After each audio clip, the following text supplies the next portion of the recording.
Public Affairs Specialist for the City of Biloxi. I'm here to deliver today's Be Prepared report. This is being recorded on Monday, October the 5th, 2020 at 1:30 in the afternoon. We'll have the latest coronavirus numbers in a minute, but first, it's Cruising the Coast Week, and we have storm activity in the Gulf and in the Caribbean. Cruising the Coast organizers report that about 6,400 are pre-registered for America's largest block party, which rolls along the Gulf Coast through Sunday. That 6,400 includes 41 states and Canada and 800 first-time cruisers. So expect heavy, slow-moving traffic all this week along US 90 and other thoroughfares throughout the city. Expect delays on Highway 90, and please remember that hundreds of spectators will line the highway to watch the parade of vehicles, so watch for pedestrians. Wednesday is Biloxi's block party, which takes place from 8 a.m. to 3 p.m. in downtown along Lemieux Street, Howard Avenue, and Main Street. New this year, 2 stages, one across from Biloxi City Hall on Lemieux Street and one on Howard Avenue. Also, cars will be socially distanced. Well, at least spaced out a little more than usual because of the coronavirus. And spectators are asked to wear a face covering, social distance, and if you feel sick, please stay home. And remember to be patient, be respectful, and be safe. The city's traffic plan will roll out late Thursday night and be in place for Friday morning on US 90. Please know that you will see orange traffic cones dividing the 2 lanes eastbound and westbound. In other city happenings, all 4 of the city's splash pads have closed for the season, and all departments are monitoring the weather. Here's the update on the Gulf. The National Weather Center is saying that Tropical Storm Delta, now located in the Caribbean Sea, could make landfall as a Category 2 hurricane on Friday, somewhere between Lake Charles, Louisiana, and Panama City, Florida, which of course includes Biloxi and the Mississippi Gulf Coast. Beginning Thursday, we could see tropical impacts, including heavy rain totals of 3 to 5 inches or more, a chance of winds higher than 40 miles per hour, and possibly a saltwater flood threat.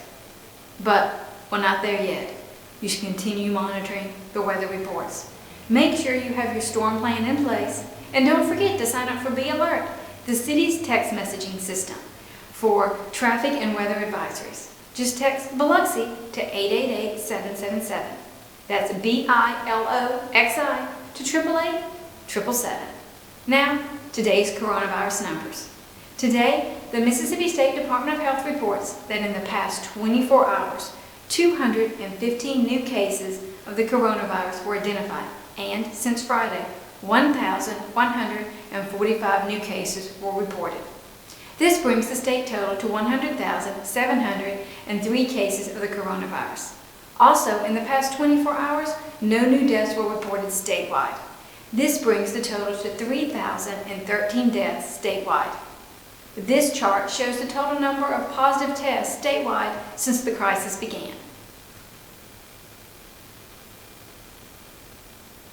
This chart shows the 14-day track on cases statewide.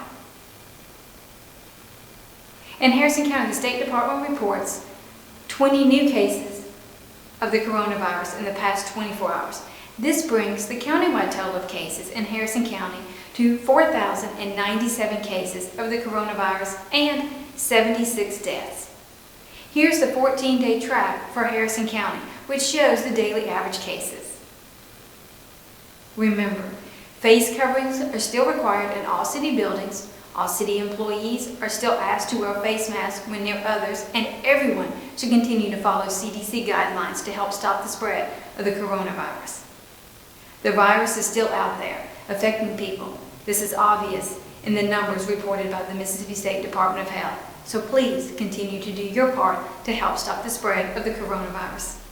We leave you today with tips to enjoying cruising the coast in Biloxi from Biloxi Police Chief John Miller. We'll see you again on Friday.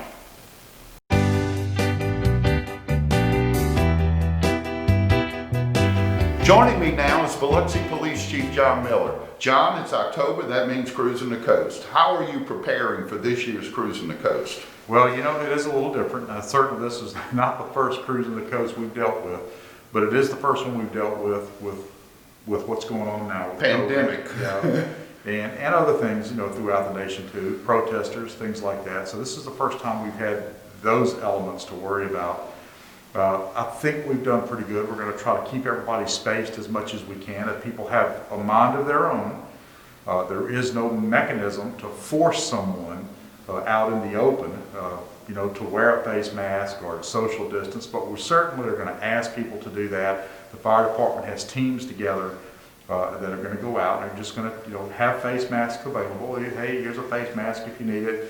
Can you please try to social distance as much as you can? We're going to space the cars out a little further this year. You're talking about in the display area? In the display area, well, certainly on Wednesday, the block party, we're going to try to space them out, which is a difficult feat in itself because you know how many cars we have in the limited area we had to put them all in. So we're really just thinking outside the box and trying to make all this work for us. As I told someone the other day, the cars are not the problem. The cars do not have COVID. They do not.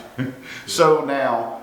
But people are going to be near their cars. Right. So you space the cars, theoretically you're spacing the people. A lot of this comes to personal responsibility, and that's what we're asking you to do. To please be safe, think of your friends, think of your family, and most of all, think of our visitors.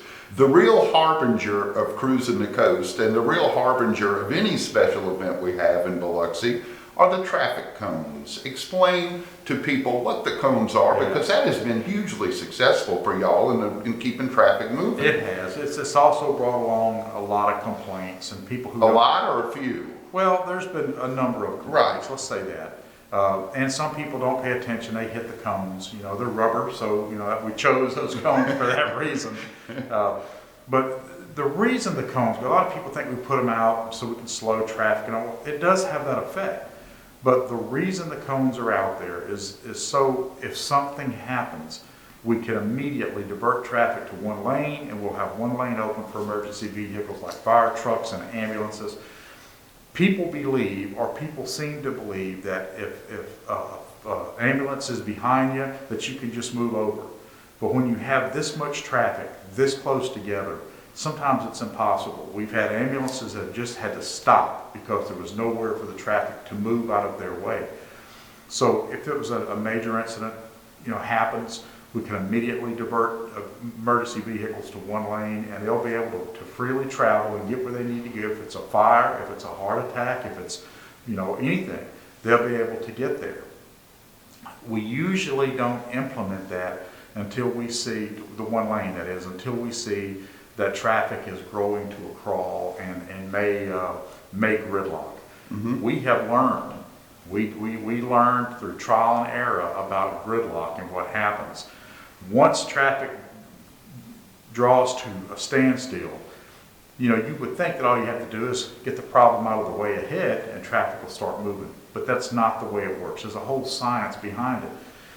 Usually, once traffic is gridlocked, it takes about 3 hours. If we can determine what the issue is, what's holding traffic up, get that cleared, it takes about 3 hours for traffic to start moving freely like it should again.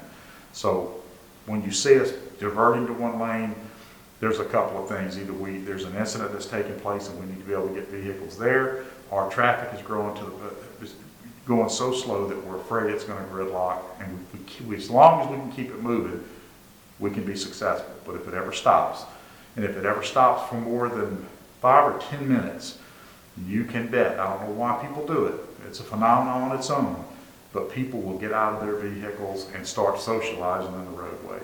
And that just adds to the problem of trying to get traffic moving again. It's something that, as you said, is tried and true, and it's cumbersome for some people, but we're focusing on that, which is my fault, but this is really a great event when you look at those cars, because you're a car guy. It is a great event. I am a car guy. I love the event. I love the people that come here. It's just a great bunch of folks that come down, interested in their cars, ready to talk about them. You can have conversation after conversation, from everything, how they rebuilt their transmission, right to where they ordered the motor from. It's just so much information, and it's just great people to talk to. It's just a lot of fun. But just keep in mind, there's a lot of people here. There are more people here. There are so many people here that our infrastructure is It's burdened. It's right at the bursting point. So we have to do these things to keep traffic moving. The cones are going to go down, I think the plan is for this Friday. This Friday, or around, somewhere around, right around daylight, we're hoping to drop the cones in. We want to keep the cones back as long as we can, and then drop them at the last minute. That's this Friday or next Friday? Next Friday. Next Friday. Right. So it's going to be a week from this Friday when you'll see the cones going down. But meanwhile, you're going to see a lot of people in town who are not familiar with our roadways. What's your advice to local motorists? Well, first of all, GPS is a great thing to have, and I think the majority of the people that we've dealt with in the past do have GPS. All right. So take your time on the roadways. Don't be afraid to ask questions. You can always call the non-emergency number at dispatch if you're not sure exactly where something's at. They'll be glad to help you. Just take your time. There are going to be a lot of people here.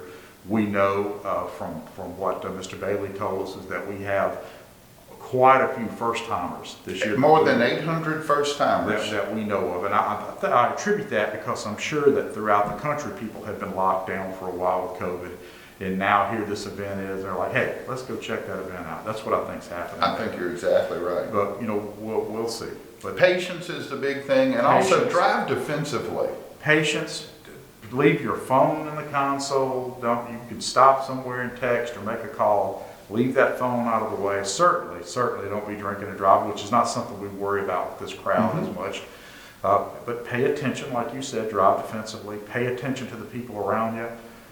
You know, if other people aren't paying attention and you are, you may be able to divert an accident that would be their fault.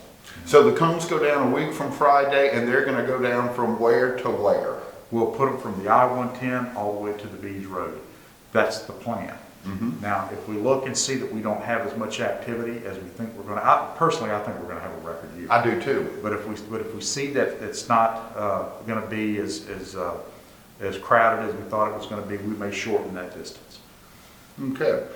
We have a map for this on our city website if you go there. Also, one of the most important things that you can do is sign up for our text alerts, because that's when we let people know how the traffic's moving down on Highway 90. We let you know whenever we're going to one lane, if they have to go to one lane.